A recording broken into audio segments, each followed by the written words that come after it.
Toyota Cressida, it's your turn to get repaired. Get towed back to the shop for a full fuel system overhaul. Okay, off we go.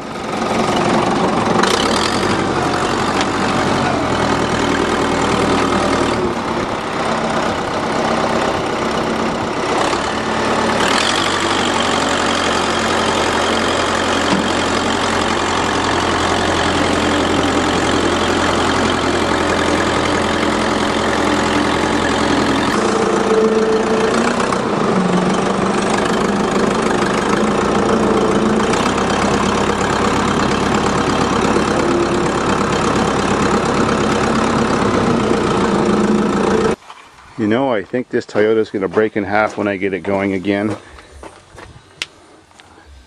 There's the frame right below where the passenger seat fit. And there's the frame right below where the driver's feet sit. Well, it really isn't there anymore.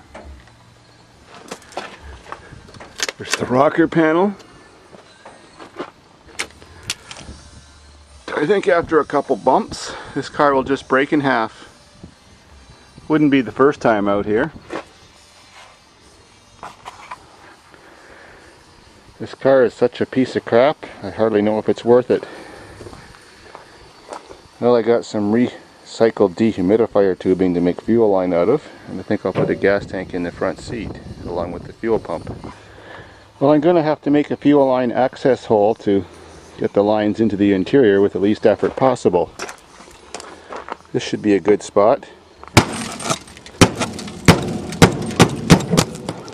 There. I can get the input and out lines to fit in there, I think, just fine. Of course, no vehicle is spared at Dave's farm. We've got insurgents everywhere. Goodbye.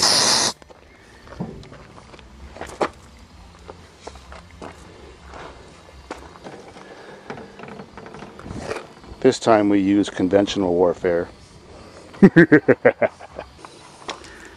Well, new aluminum fuel lines are attached. You go through the front access hole. If fucking door worked, we'd be all set. I've got to put a container in there now and a fuel pump. Now to remove the gas tank, this rusty beast, and boy do I mean rusty.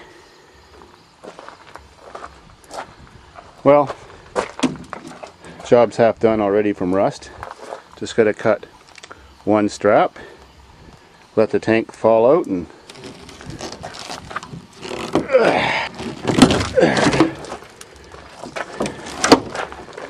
here we go. You know, I think that tank's been changed. It's actually in good condition. But who cares?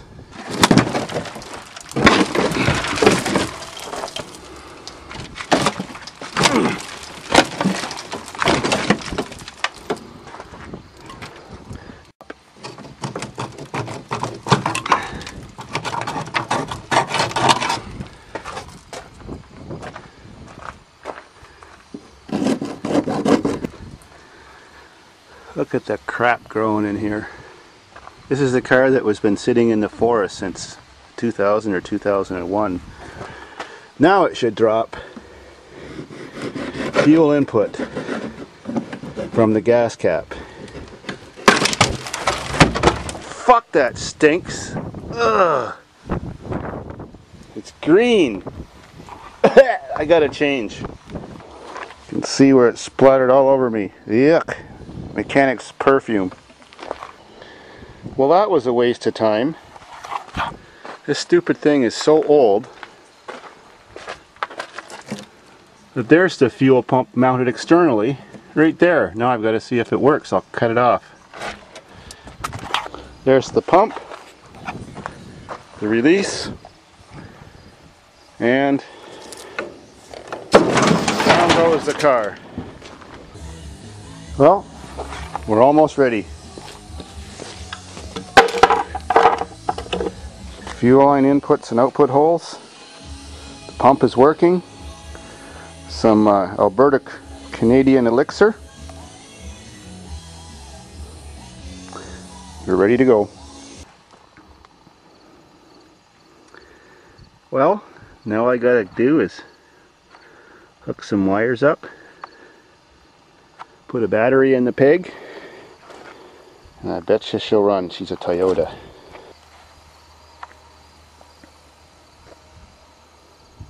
Well, good thing it's a cold and cloudy day, because I have a problem with more fucking bees. The only reason they're not attacking me is it's too cold to get their wing muscles in action. So I guess I have to apply more conventional warfare and eliminate the insurgents so that this event can continue. I really think that if I would have got this car going, the sound and the vibrations might have excited the enemy. Well, let's see if this excites you. Die, fuckers. Fucking bees.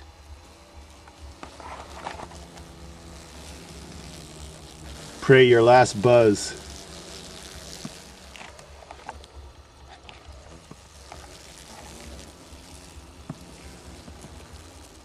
The troops are dropping.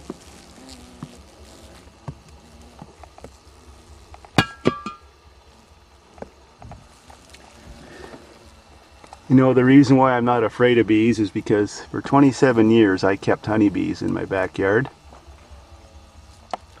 So bees don't scare me. I've been stung so many times. Whoa! See, there's even one on me.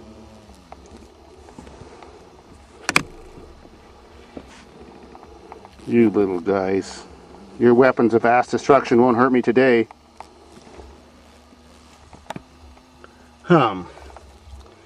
I think the problem's almost complete.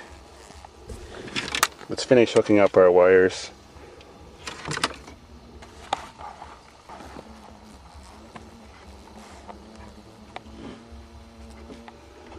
I hope there ain't any bee lovers out there. I really hope so.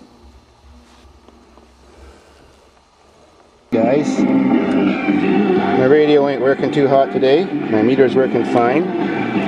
I decided that the rear defrost will be my fuel pump power source. And I've just tested. This is the live switched positive that only comes on when I turn my ignition on. And look who just showed up. Hi, buddy! Wolf! Where you going? So, that ought to fix my problem. Okay, wires are connected. See if I can fit it back in the hole. Good as new. Stick my redneck key in and... Ooh! She's working. See? I can turn her on. Or I can turn her off. I wish women were that easy. But anyways, let's get a move on. Here's where the fuel lines go out. Ooh, hear the pressure changing. She's priming. I hear the air purging out of the system. Let's do a outside check first. Uh-oh, why are you getting so noisy?